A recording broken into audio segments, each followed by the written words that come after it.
Mustamda Kanales Flex Ko Lang Po Memories. Panay order ko sa Shop Malaysia. Hello mga kanels! Ito na yung aking mga order before sa Malaysia pa ako. So, piniflex ko lang. Pero late upload na nga ito eh. So, ngayon ko lang siya nagawa. Nilagyan ko pa ng voice over. So, ito yung mga in-order ko sa Shopee ng mga pantato, yung mga ink niya. Hindi natin kayang i-afford yung mga kailangan ko, needs ko. Kasi nandito na ako sa Philippines. Iba kasi yung rate ng pera sa Malaysia, sa Philippines. So, kaya ko pa naman siyang bilhin. Pero parang ang hirap-hirap kong bilhin. O, diba? Kaya, nung sa Malaysia pa ako, so kung ano mga kailangan ko, andali ko lang siyang bilhin. So, ayan. Yun yung pantato na in-order ko. So, dalawang machine kasi yung na-order ko. Yan eh. At yung iba naman, mga pang nails na gel polish. So, ito dinanamnam ko na lang yan siya. Memories na nga lang nga eh. Nakakalungkot. So, ito na yung mga huling order ko bago ko umuwi dito sa Pinas. Yung mga huling budol ko sa Shopee. Shopee. May Shopee naman ako dito naka-upload sa aking cellphone. Kaya lang, parang hindi ko maka-order. Parang hanggang tingin-tingin na lang ako sa Shopee. Ang hirap naman. So, ayun na yan. Mga ano na lang yan. Memory, ano ko na lang yan. Bago ako muli sa Pilipinas. Yung mga huling order ko sa Shopee. Ay, naku. Kaya ako makaka-order sa Shopee. Ang hirap eh. Lalo na pag single mom ka. Parang meron ka pang pera pero kailangan mong i-save para sa mga kids mo. So, hindi na ako makapag-Shopee sa Shopee. Dahil, ganun talaga. So, ayan yung mga order ko. Last order ko before going back na ako dito sa Pilipinas.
So, mga kanels, ito naman yung nabudol ko sa U-Nail Shop. So, yung U-Nail Shop, yung mga brand ng mga ano nila doon, ng mga gel polish, ang gaganda at quality. So, nag-order po ako doon. Yung in-order ko, yung kaya ng budget ko kasi medyo may kamahalan siya. So, yung YS, yan. Ano yan, brand yan ng YS. Galing po sa U-Nail Shop. At ang kagandahan po niyan, talagang isang apply mo pala ng gel polish, talagang pantay na po yung kulay. Ang ganda, hindi siya malabnaw. May konting lapot siya pero mga dalawang apply na ang ganda talaga ng YS. Brand yan ng, kung hindi ako nagkakamali, kalimutan ko na eh. Brand yan ng Korea, from Korea.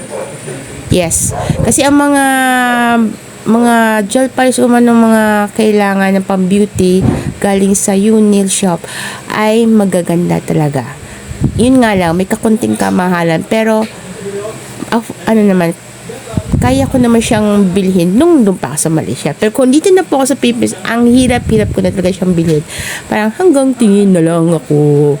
So, ayan, yung kulay itim na in-order ko. Hindi ako mo-order ng ng hindi naman importante. Yung nag-order ako, yun talagang kinakailangan talaga ng client. So, ang dami-dami ko na pong gel polish na nabibili. Minsan iba nga, hindi ko na nagagamit. At ito pa. Ito yung pula na in-order ko sa YS brand sa Unail shop. O, di ba ang ganda niya ng pagkapula niya, may glitters pa. So kahit dalawang apply mo siya, pantay na po kagad yung kulay. Pero depende pa rin sa kulay na in-order mo na red. So ang ganda siya, ang ganda. So may mga kasama pa yung mga stickers. Kung alam niyo lang, stickers yan. At ito, Ruben, kung makapunit naman ako, parang wagas. Parang hinap-hirap ako magbukas ng plastic. Yan.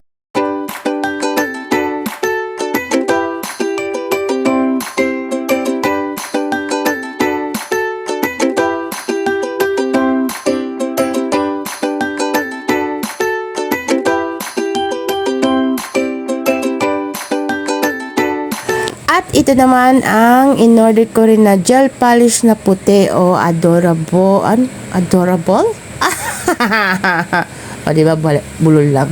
So napamahal na para sa akin po yan. Kasi ang bili ko po yan nasa 60 RM. So medyo may kamahalan din talaga po siya. Konti. Kasi quality naman po adorable signature po yan, medyo pero quality po yan siya. Yan from Korea. So medyo konti lang, ayan yung kanyang signature. Dito sa Pilipinas nakita ko po yan siya, talagang sa isang bottle is 800 to 700.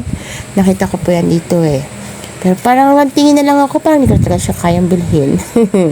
So, ayan po yung mga sticker po na nabili ko. Nagpa-unti-unti ako ng mga stickers. Yan. So, yung mga stickers na binili ko is 3D. Yan. So mga kanes, ito naman yung aking last na order sa Shopee, sa Unail Shop at JR Shop Nail Beauty na mga gel polish at mga quality talaga po yan. Naggaling po sa Asian like Korea and Japan and Taiwan. Pero mas maganda yung karamihan po na tinitinda ng Unail tsaka JR Shop is mga from Japan and Korea, Taiwan. Korea talaga. Ito, the best talaga, Korea. Ang gaganda ng mga nila, Korea talaga. Ay, sus ka, Bisaya, ay, Korea. Ayan. Yan yung mga brand nung gel polish na binili ko. Ang gaganda po niya na transparent nude na para pag gusto nyo siyang lagyan ng mga design. Yan po yung nakikita natin sa Instagram and TikTok. Kahit sa Facebook, yung mga brand po na yan.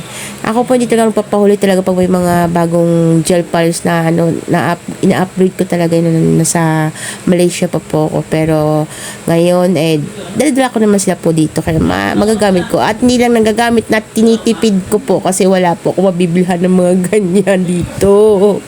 Kaya, ito na thank you po at reflex ko lang naman yung mga memories ng huling order ko at pambubudol sa Shopee ng Malaysia.